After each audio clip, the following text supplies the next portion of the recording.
नमस्कार, मैं हूं नीतू कुमार और आप देख रहे हैं E24 का फेसबुक पेज और यूट्यूब चैनल। बात करेंगे सुशांत सिंह राजपूत केस की। 50 दिन हो गए सुशांत सिंह के निधन को और कह सकते हैं कि इस मामले में जो है सीबीआई की एंट्री हो चुकी है। सीबीआई जो है उसने रिया चक्रवर्ती और 6 और लोगों के खिलाफ केस दर्ज कर लिया है। मामले की जांच बहुत जल्द शुरू होने वाली है, लेकिन ये मामला जो है राजनीतिक रंग लेता जा रहा है और बिहार और महाराष्ट्र सरकार जो है इसमें आमने सामने हो गए हैं। शिवसेना जो है बीजेपी पे भी निशाना साध रही एक तरह से। आपको बता दें कि संजय राउत ने सामना में आज एक पूरा एडिटोरियल लिखा है और उन्होंने कह सकते हैं कि पूरा एक बिहार सरकार पे हमला बोला है, केंद्र सरकार पे हमला बोला है, सीबीआई पे हमला बोला है और उन्होंने बहुत सारी बातें कही हैं और उन्होंने कहा है कि एक सुशांत बाकी अशांत, मतलब सुशांत के निधन के बाद से जो है किस तरह से बहुत ज़्यादा जो है कह सकते हैं कि ये मामला राजनीतिकरण हो रहा है, इस पर उन्होंने बात कही है। उन्होंने सुशांत के पिता पे जो बातें बोली हैं वो मैं आपको सबसे पहले बताऊंगी। उन्होंने कहा है कि सुशांत और उनके पिता के बीच अच्छे संबंध नहीं थे। सुशांत के पिता ने दूसरी शादी कर ली थी, जिस वजह से सुशांत अपने पिता से नाराज रहते थे। इन दोनों की नाराजगी की वजह जो मेन यही थी कि सुशांत के पिता ने उनकी माता के निधन के बाद शादी कर ली। उनकी चारों बेटियों की शादी हो चुकी थी और वो पटना में अकेले रहते थे। हालांकि इस तरह का कोई बात जो है पहले इतने दिनों की रिपोर्टिंग में सामने नहीं आई कि सुशांत के पिता ने दूसरी शादी कर ली। ये बात जो है संजय राउत ने कहा है और उनका कहना है कि सुशांत कभी पटना नहीं जाते थे, अपने पिता से नहीं मिलते थे, बहुत कम उनसे बातचीत उनकी होती थी। एक तरह से उन्होंने अपने परिवार से नाता तोड़ रखा था। ये बातें संजय राउत ने कही है। दूसरी तरफ वो जो है अंकिता लोखंडे पे भी उन्होंने हमला बोला। उनका ये कहना है कि अंकिता लोखंडे ने भी सुशांत का साथ छोड़ दिया था। इस बात की जांच होनी चाहिए कि अंकिता ने सुशांत का साथ क्यों छोड़ा था। वहीं वो रिया चक्रवर्ती की तारीफ करते नजर आए कि रिया चक्रवर्ती जो है हमेशा सुशांत के साथ बनी रही, उनका साथ देती रही। तो एक तरह से कहीं ना कहीं वो इस पूरे मसले में सुशांत मामले में अंकिता पे वार कर रहे हैं और दूसरी तरफ वो रिया को बचाते हुए नजर आ रहे हैं।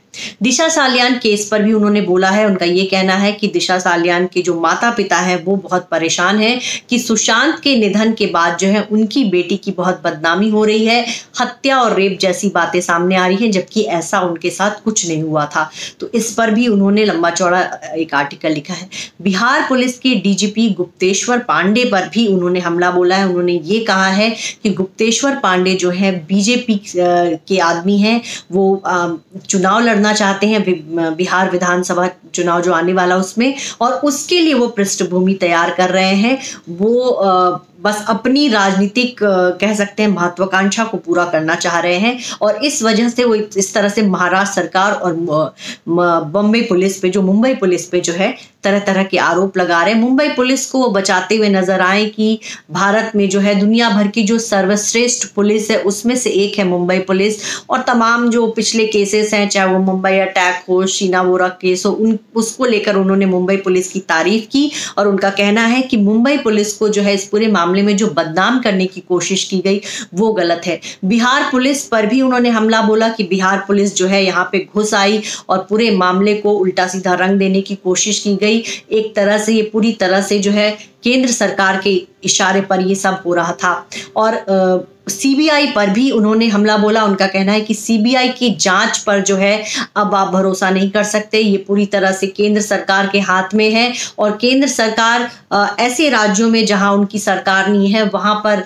जो है इसका गलत इस्तेमाल भी होता है। ईडी पर भी उन्होंने सवाल उठाए और उनके जांच को भी लेकर उन्होंने सवाल उठाए हैं। तो एक तरह से कह सकते हैं संजय राउत, आपको बता दें, पहले भी सुशांत पर जो है पर्सनली कह सकते हैं वो अटैक कर चुके हैं। सुशांत का जो केस है इसमें सीबीआई की एंट्री हो गई है और ये पूरी तरह से आत्महत्या का मामला नहीं माना जा रहा है। कहीं ना कहीं ये पूरा मामला संदिग्ध माना जा रहा है। सुशांत ने कोई सुसाइड लेटर नहीं छोड़ा था ऐसे में, और जो है बहुत सारी बातें सामने आ रही हैं।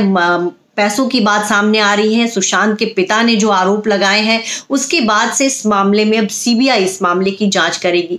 लेकिन संजय राउत जो है अपनी तरफ से खुद इस बात को कह रहे हैं कि सुशांत ने सुसाइड किया है, जिसको लेकर हो सकता है सुशांत के जो फैंस हैं वो उनसे नाखुश हो रहे हैं। दूसरी तरफ बात यह है कि पहले भी उन्होंने सामना में सुशांत को लेकर एक आर्टिकल लिखा था और उन्होंने ये कहा था कि सुशांत सिंह राजपूत जो है मानसिक रूप से स्वस्थ नहीं थे।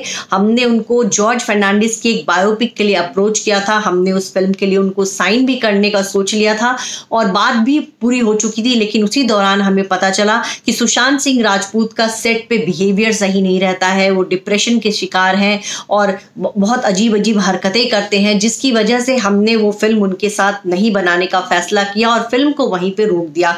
तो ये बात जो है संजय राउत पहले भी कह चुके हैं, पहले भी वो अपने सामना के एडिटोरियल में सुशांत के निधन को सुसाइड बता चुके हैं।